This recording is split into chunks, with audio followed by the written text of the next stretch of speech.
시청자 여러분 안녕하세요. 신앙생활 속 궁금증을 함께 풀어보는 시간, 알고 싶어요. 오늘의 질문입니다.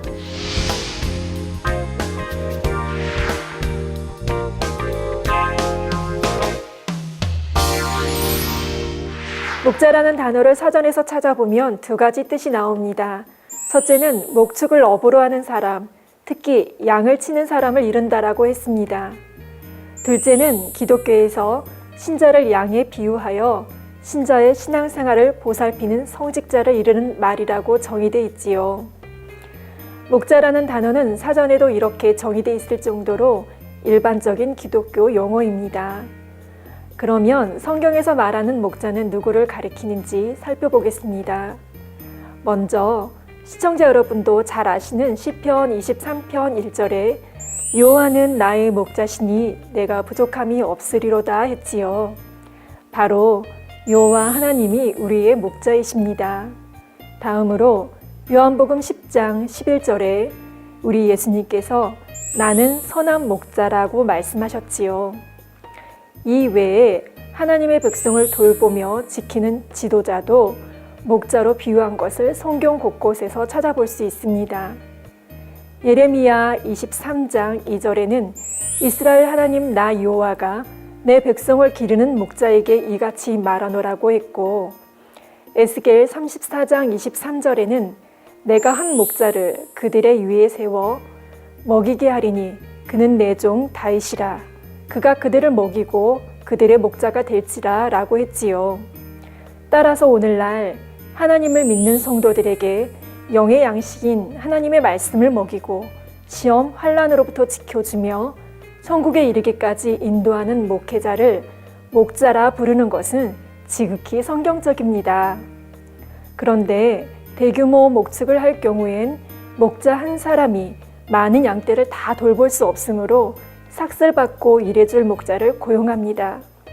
이처럼 품삯을 받고 양치기 일을 하는 사람을 요한복음 10장 12절에서는 삭꾼이라고 했지요. 삭꾼은 돈을 버는 것이 목적이기 때문에 양떼를 진심으로 아끼는 마음이 없습니다. 그래서 사나운 짐승이 와서 양떼를 공격하기라도 하면 나 몰라라 하고 양들을 버리고 혼자서 달아나기 바쁘지요. 그러나 선한 목자는 양들을 자기 생명처럼 소중하게 여깁니다. 푸른 초장과 쉴만한 물가로 인도하기 위해 밤낮 수고하지요. 늘 양떼에게 마음을 두고 부지런히 살핍니다. 병든 양이 있으면 금세 알아차려서 고쳐주고 다친 양이 있으면 상처를 싸매어 주지요. 혹 맹수가 나타나 양을 잡아가려 할 때면 생명을 내걸고 용기를 내어 양을 지킵니다. 이처럼 양을 위해 자기 목숨을 아끼지 않을 정도로 희생하며 헌신적으로 돌보는 목자, 이러한 목자가 양떼의 참 목자입니다.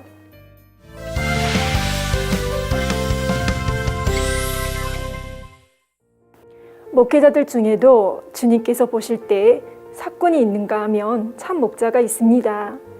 주님께서 참 목자라 인정하시는 목회자는 어떤 모습일까요? 성도에게 생명의 말씀을 공급해 주어 영적으로 건강하게 자라도록 도와줍니다. 몸이 아픈 이는 낫게 해주고 가난한 이는 구제해 주지요. 무엇보다 그 영혼이 천국에 이르기까지 책임지고 인도해 갑니다. 이러한 목회자를 주님께서 참 목자라 인정하시지요. 그리고 우리 주님은 이러한 목자들의 총머리가 되심으로 성경에서는 주님을 일컬어 양의 큰 목자 또는 목자장이라고 표현한 것도 볼 수 있습니다. 만민중앙교회 성도들은 위임 목사 이재롱 목사님을 당회장님 또는 목자님이라고 부릅니다. 당회는 교회의 치리를 담당하는 의회 기구이지요. 만민중앙교회 당회는 2015년 현재 총 50명으로 위임 목사, 부목사, 시무 장로들로 구성되어 있으며 당회의 의장, 곧 당회장은 이임 목사인 이재룡 목사님께서 맡고 계십니다. 따라서 만민중앙교회 성도들은 이재룡 목사님을 당회장님이라고 부릅니다. 이는 학생들이 자기 학교의 선생님 중 최고 머리 되신 분을 교장 선생님이라고 부르는 것과 같지요. 한편 선생님 중 특별한 은혜를 입었거나 마음으로 존경하는 분이 계실 때는 은사님이라고 부르기도 하지요.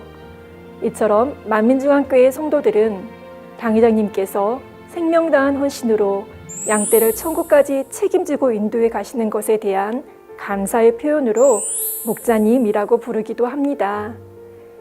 이처럼 목회자와 성도가 진리 안에서 신뢰와 사랑으로 하나 되는 것을 우리 주님께서 싫어하실까요? 아니지요. 주님께서는 주님의 몸된 모든 교회들의 목자와 양떼가 진리 안에서 하나 되기를 간절히 바라신다는 사실을 꼭 기억해 주시기를 바랍니다.